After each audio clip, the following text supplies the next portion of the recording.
Welcome to Truth and Company Boxing Podcast for another segment of 20 Random Questions. I'm your host, John the Truth Dioria, and tonight's guest is one of Minnesota's own, professional boxer Antonio Superbad Woods. How you doing, Antonio? Doing good, man. What's going on? How's everybody doing? I appreciate you taking time to come on. I know you're in training camp right now. You got a big fight coming up. How's everything going in training camp? Any setbacks? Nah, man, it's been going pretty smooth, man. We've been training since January, man. Trying to make sure we leaving no stone unturned for this one, man. It's a big one coming now up. when was the last time you were actually in the ring? I was in the run 11 months ago, May 5th, 23. Okay, so it's been almost a year since you've been in. Yeah, it's been coming off two longer layoffs between my last two fights. So I know you're chomping at the bit to get in there and punch somebody. Yeah. I'm itching, man. It's been a long time. We had a lot of opportunities that came into our hands, and unfortunately we couldn't get them done. And we got this one, man. And I can't wait. I'm looking forward to it. All right, and let's talk about that real quick. Your fight is actually April 12th. Just so the fans know, Antonio Woods, he's 12-0. He's undefeated. He's going to be fighting Deshaun Prather, 17-1. So this guy's got more. He's got more experience than you. I mean, he's got a lot of fights. It's for the middleweight UBO Continental title. So I mean, that puts a little bit of pressure on both you guys. It's actually for a title. Now this is your first title shot, right? Yeah, it's my first one. And I mean, based on paper, this is your best opponent you've had, and this might be your toughest fight to date, right? Oh yeah, easily supposed to be the toughest one to date. And so, in case the Minnesota fans are wondering, you guys can get tickets, and you can actually be there in person to hopefully watch Tony win a title. It's at Treasure Island Casino in Welch, Minnesota. No, different. No, this one's not in Minnesota. That's the day after my fight. I fight the 12th.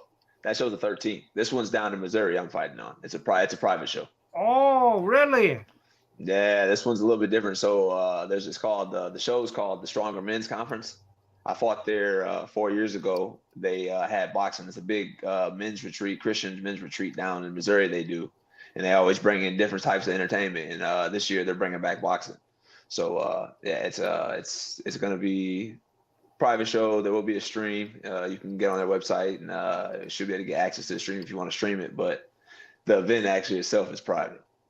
Okay, so I apologize to the Minnesota fans. Unfortunately, the Minnesota show is the day after. There will be a lot of Minnesota boxers on there, so please definitely still go to the show and check it out. But unfortunately, Antonio Woods will be out of town trying to win the title. Hopefully, he'll bring it back to Minnesota, and then possibly, he can put it up in Minnesota against somebody else, and the fans can watch him. Say again exactly where this is at again. This is in Springville, Missouri. Okay. Now, is this where your opponent's from? Is he from down there? He's from St. Louis. Okay. So he's from the area. Okay, so basically he's going to have a lot of fans down there, though. So I mean, you're coming into somebody else's house in some ways. And fighting for a title, and fighting the best fighter you fought with the best record. So I mean, a lot of things, a lot of pressure's on you. Yeah, we built for it, man. I've been there before. Well, I'm glad you corrected me on that, because I don't know why. I guess I just assumed it was on that card. But it's unless confusing. Maybe I saw it somewhere, and I thought it was at the Treasure Island Casino, Welch, Minnesota. But it might have been the second fight poster that was posted on Facebook kind of looks similar to the Treasure Island one, so that might have been the reason. Okay, that might be what it was. That might be what it was. Okay. So, anyways, how are you feeling right now? I'm feeling good, man. I'm ready to fight, man. I'm ready to close out this camp. It's been a long camp. Put a lot of hard work in, man. I'm ready to show out. Ready to bring that title home? Yes, sir. Okay. All right. So listen, are you ready to start these 20 random questions? Let's do it, man. Ready as I'm All ever right. gonna be. So question one. So some people might not know that you actually are not originally from Minnesota. So question one, tell me about your background and your upbringing a little bit. So originally, I'm from Cedar Rapids, Iowa. I grew up. I was born and raised. I grew up there. My boxing. That's where I started boxing. I won 4 Golden Glove state titles there. Yeah, man. Coming up, I got into boxing through Rocky movies, man. My dad had the Rocky movie collection, and I used to watch them all the time when I was a kid, 2, 3 years old, and that's what I'd do. I'd watch those films on repeat almost. Fake boxing in the living room, and when I turned 9, we found a local boxing gym back home, and Jane Boyd Boxing back home in Cedar Rapids, and it was history from there, man. Okay, well, all right. So question two then, what would you say to a kid that wanted to become a boxer? I tell them it's a tough sport. It's a very fun sport, but it can be tough at times, and just make sure you're ready that you really want to do this. A lot of times I tell the younger kids or the coaches, I tell for the younger kids, I was like, put them into their spar. I feel like that's the quickest way you'll know if a kid wants to really do it or if they don't want to do it. No, that's good advice, because if you waste a lot of time just training them on the bag, things like that, anybody can train. And I say that all the time as a coach myself, anybody can hit a bag, anybody can learn to throw some punches, but the minute you throw them in with physical contact, that's when you'll know for real, because a lot of times anybody can punch a standing object, but when somebody's throwing punches back at you, nobody wants to get hit in the face. So that's how you'll weed a lot of people out of the gym real quick. Oh yeah, very quickly. That's why you got to throw them in the fire, man. One day you get them in the gym first week, you show them a little bit and let them get in there and see what they got. All right, question 3. What boxers have inspired you in your career? Oh man, a lot. Growing up, I was a really big fan of the brawling guys, the Arturo Gotti's, the Mickey Wards. I really liked those guys, man. Pacquiao, De La Hoya. But I really took to later in my career. I really, my favorite fighter of all time is Andre Ward. A lot of people who know me know that, and I try to model myself after him. And I think he did it the right way. I think the way he went about it, the way he boxed, protects himself, man. Yeah, I admire him a lot. Okay. All right, question 4. Do you have any hobbies outside the sport of boxing? Outside of boxing, hobbies.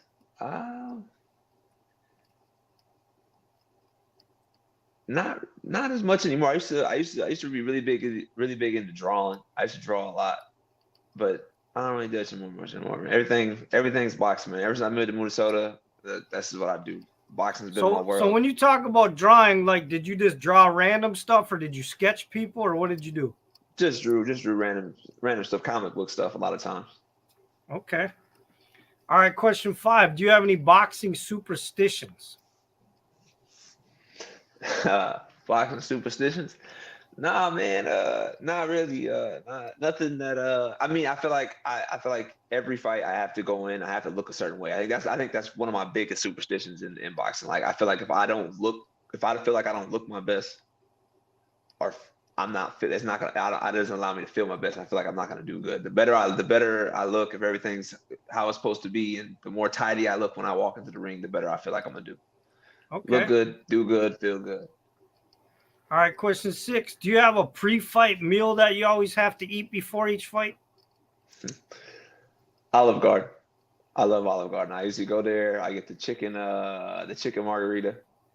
It used to come with zucchini. Now it comes with steamed broccoli. It's probably my go-to meal before fights. I always try to make sure I get some type of green in me. A lot of times I like getting broccoli in me, so I usually get a side of broccoli anywhere. But steamed broccoli, some chicken. I like to eat clean. I know some guys will weigh in and then just eat whatever. I was like, no, I like to keep it clean. That's have me feeling my best. I don't like to be sluggish and weighed down.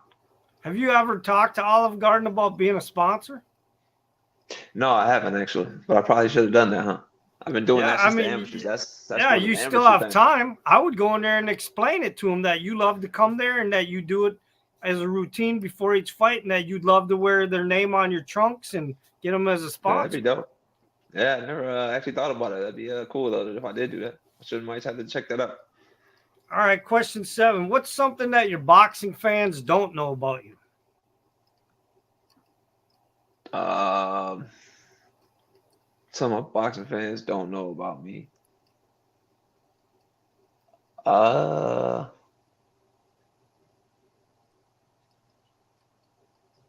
I'm not sure, man. Like, I'd say, hey, you got me stumped on that one, man. I don't know anything that I could say my fans don't know about me. I feel like Well, I mean, I'm it, pretty it could be, transparent in the ring. yeah, but it could be something real simple, just, something personal, something that there's no way that they would actually know. Uh, let's see. I have a superstition on certain socks I wear when I fight. But I just asked you that a minute ago about the superstitions. Well, it's because I don't really look at it as a superstition, but it's something like I have to get a certain pair. Like I usually get a brand new pair of socks before each one of my fights, and fans probably wouldn't know that about me. Okay. We'll look at that as answering both questions because you gave an extra superstition and something the fans wouldn't know. All right, question 8. Can you sing, dance, or do you play an instrument? It was always been my dream to sing. I wish I could sing. I sing. I sing in the shower and I sing in the car. Car concerts is my thing, but I'm not great at it. But I wish I could. I've never been the big. I will dance, but I've never been the biggest dancer. But I will dance. If you get me in the right mood, the right place, and comfortable enough, I will dance. Okay. Can you play an instrument at all? That I cannot do. I like to Okay. be able to play the guitar. I think learning how to play the guitar would be dope. Okay. Question 9. What's the one thing that you hate the most in training? Running, hands down.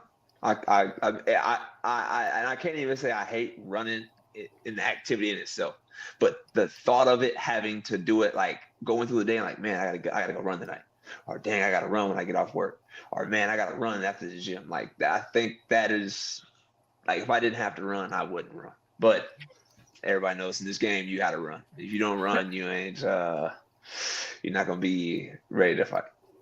Okay. Question 10. What's the best advice you've ever gotten from another boxer, and who was it? Best advice I got from another boxer. Man, there's a lot. I'd probably say, man, it's a tough question. There's a lot of stuff I've got from a lot of fighters, man.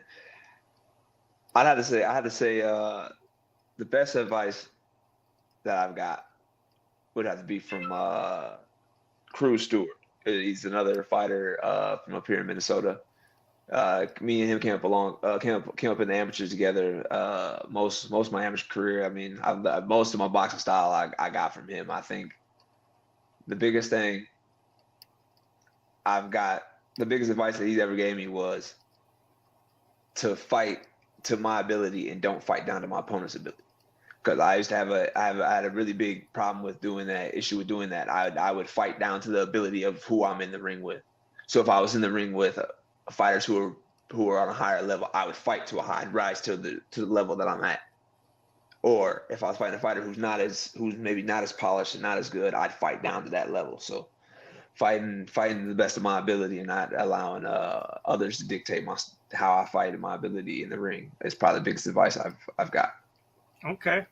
All right. Question 11. Have you ever had an incident where you thought you were going to die?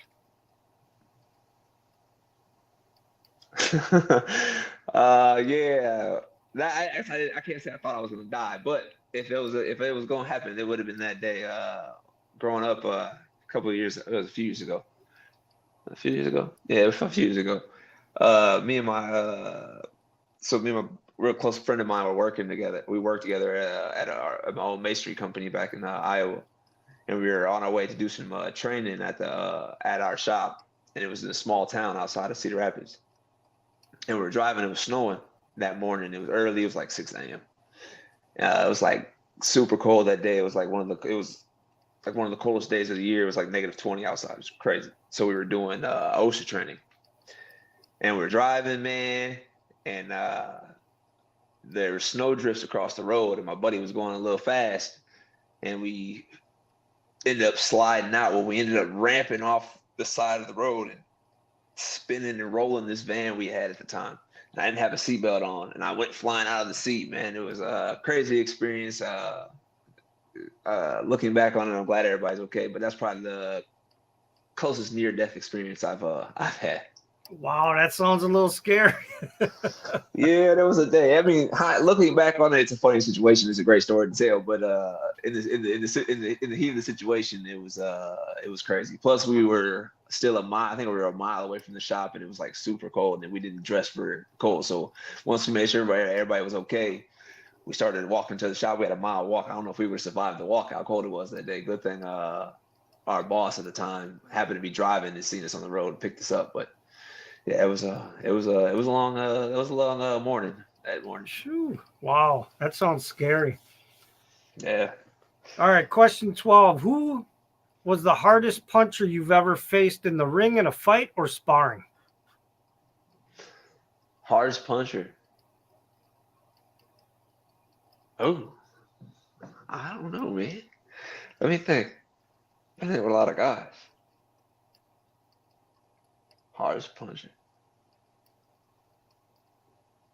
Uh oh. There's a guy back home, back from Davenport. His name's I can't think of his actual name at the moment, but we call him Monk back home. A lot of people back home who watch this will know what I'm talking about. But Big Monk, I think his name's Jared. Jared actually is his name. He's a heavyweight. He's up and coming. Actually, he's fought a few times up in Green Bay in that heavyweight tournament they're having over there. Really strong, really big dude. And I sparred him back when he was an amateur, man. It's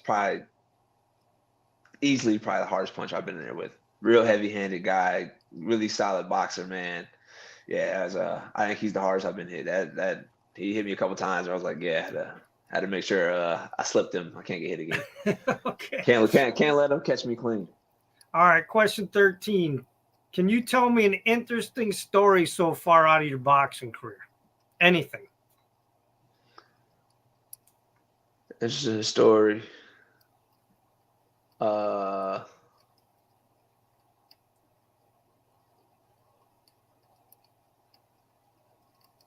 see.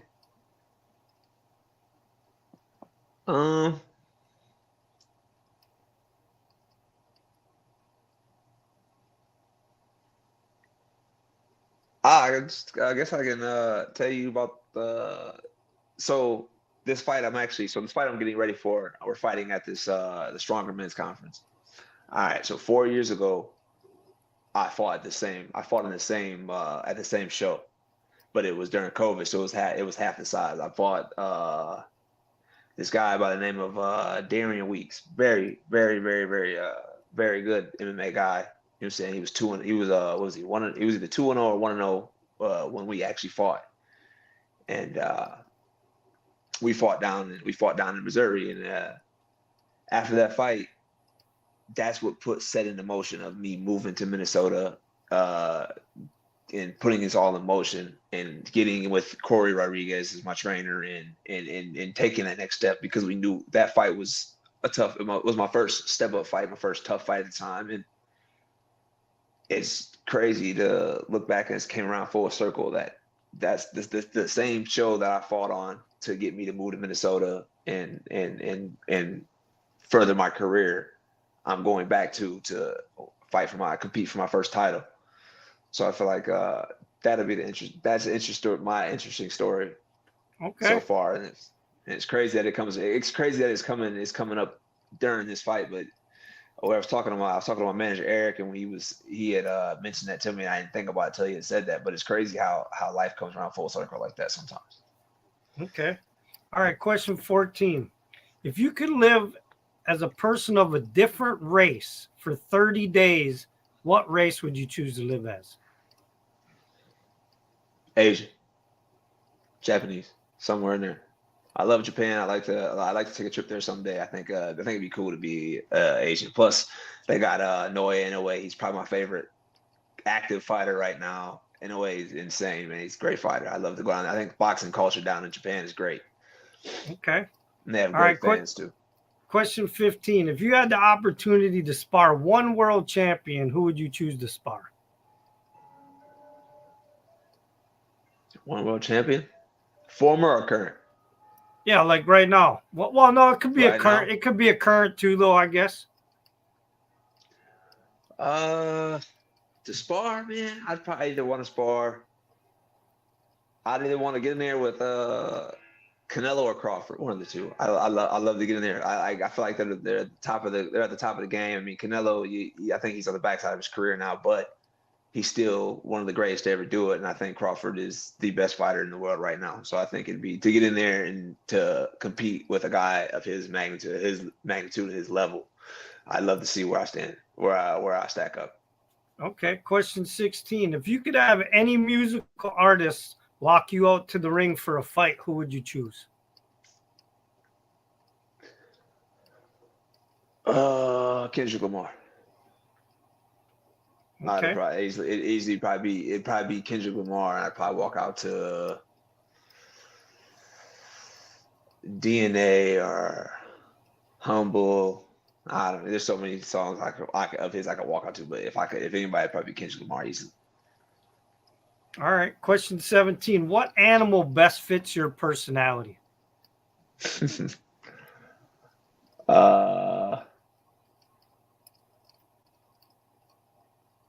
I had to say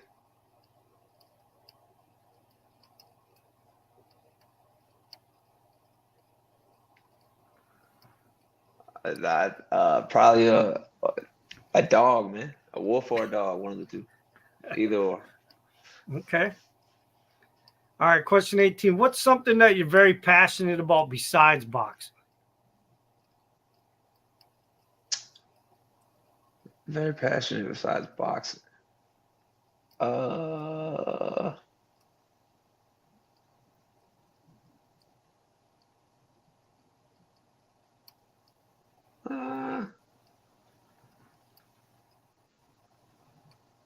don't know, man. Actually, right now, I think I have to say probably my job, probably doing concrete. I enjoy doing concrete. I'm a concrete finisher. It's fun. I enjoy doing it. I work with a great group of guys. I think I think that I have to say that's my passion at the moment outside of fight. It's getting better Okay. at that. All right. Question 19. Do you have any phobias? Any phobias? I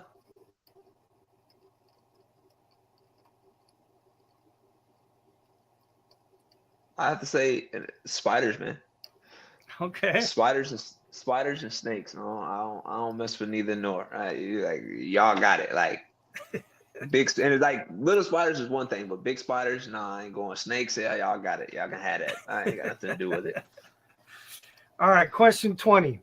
If you got into a street fight with 3 guys, what 2 Minnesota boxers would you choose to be on your side to fight with? My boy, I have to say my boy Cruz and my boy Caleb Truax. Okay. I think there was 2 guys. Like if I was in a street fight, I think them 2 guys had to be the guys I had to call from Minnesota. Okay. Well, No listen, offense to man. all my other homies in Minnesota, but them was just 2 thinking of off the top of my head. All right. Well, listen, I appreciate you taking time, man, to do the 20 random questions. I hope you had fun No with problem, them. man. It Once was a great again, time, man. Thanks for having me. Once again, now, is the date right, though? Is April 12th right for your fight? April 12th is right, yep. Okay, April 12th, and Friday night. And that's once again, where's it at again? It's in St. Louis, or not St. Louis, Springfield, Missouri. And that's versus Deshaun Prather, 17-1 for the middleweight. Like that. Yeah, for the middleweight UBO Continental title. So everybody look for the link if there is one on his page, and try to tune in and watch it. And hopefully, if you can't get it, we'll get a video up of it once it happens, and we'll try to see what happens there. But I'm sure if you win the title, everybody's gonna know about it before they even get to see the fight. Yeah. Oh yeah, for sure. Well, anything you want to say to the Minnesota fans or just the world boxing fans in general before we go? Follow me on Instagram at young_Hefe, and Facebook I'm Tony Woods or Antonio Woods on there, and tune into my fight April 12th. All right, hold on, and with that, the truth has spoken.